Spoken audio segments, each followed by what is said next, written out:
Ed Byrne, welcome. Thank you very much. Welcome to the Thank Gilded you. Balloon, welcome to the Library Bar, welcome to the festival for 2013. How many have you done now? This will be my 10th one-man show. Goodness. So, yeah, I did one in 96, 97, 98, 99 and 2000. And then 2004, 2006, 2008, 2011. Now, Yeah. being able to remember all that is, that's a sign that you're not as old as you think. Yeah. But your show this year is about a similar experience to the one that I've had this year. We've both turned 40. Well, I generally, every time I come here, I talk about what I've been up to for the last 2 years. Yes. And one of the things that's happened to me in the last 2 years is I hit my 40s. And that's kind of a running line, a through line throughout the show is reference back to age. So, yeah, I do talk about that. Are you 40 now then? I'm 40 now, as of about 2 months ago. And I'm 41. You're 41. Okay. Now, I wanted to unironically celebrate my 40th as my 30th and send out the Facebook invite and say, come along to my 30th and defy anyone to correct me. Because I was so opposed to the idea of turning 40. I don't have a major problem with Really? it. I finally now I can embrace, because I've been a miserable old git my whole life pretty much. Oh, okay. So you're already there. Hey, I'm one of those people, like, from 12 years old, I'd be walking around the playground going, oh, me back, oh, I've always just been a miserable old git. The sort of person who always thought everything sounded the same. I can't tell if that's a boy or a girl. That's always been me, And now that I'm in my 40s, I'm quite embracing it. It's like I've been wearing a jacket my whole life that didn't fit, and finally it now fits. And now it does. Yeah. With the elastic waist and all the rest. I am in my 40s. Hear me roar. And you'll be glad as well then to be in a plush, luxurious venue like the EICC with comfy seats and air conditioning and all of that. Yeah, it's great. My favourite thing about it is the fact that the audience don't have to queue in the rain. If it does rain, they're all inside already. That's a great thing, because then you don't have that thing that you normally get in Edinburgh of just steam rising off a damp audience.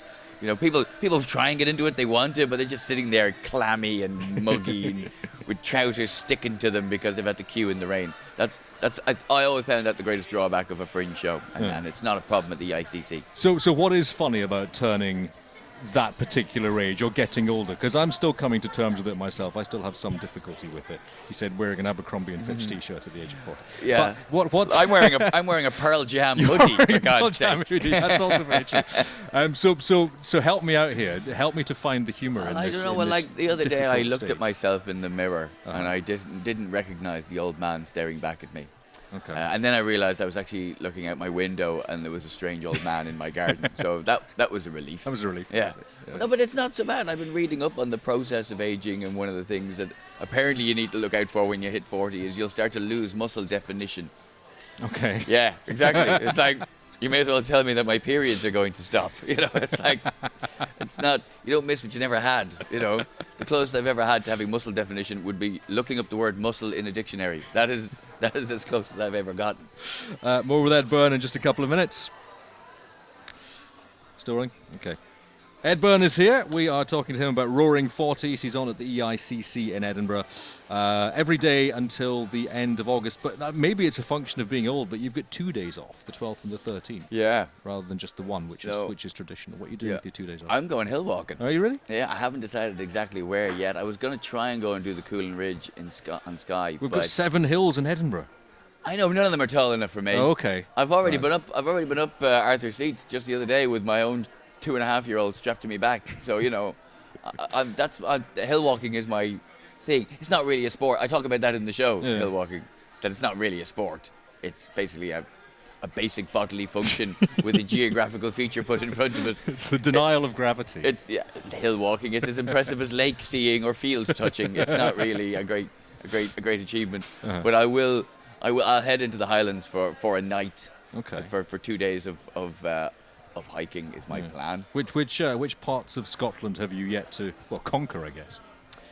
All over, to be honest with you. I mean, the Eastern Highlands probably. I've only done a scant amount in the Cairngorms. There's a lot that I still have to do there. I've done a lot of the hills around the sort of central band of just above, like around Crean-Larrick, that sort of area. Right, okay. I've done a lot of the hills there. I'm a Munro bagger, so I've got 72 of them under me boots so far, of the 282 that there are. So as I say, I'll get up into the Highlands and I'll knock a few more off. Okay. Well, hopefully you'll do that safely and there won't be any age-related injuries, because you've got to get back for the 14th, back for the show. Indeed, I would hope. Although, maybe if I die on the hills, the rest of the run will just sell out. That's what happened when Kurt Cobain died. Suddenly, everybody bought tickets for the entire tour, so they could then have it and go, "Oh, I bought me ticket," and then. Do you have an understudy in place that should happen? No, I don't. I want to read this to you because we got a message from somebody called Liz McCready, okay, who's very excited that you're here today. She's actually really gutted because at the moment she's in Croatia on holiday.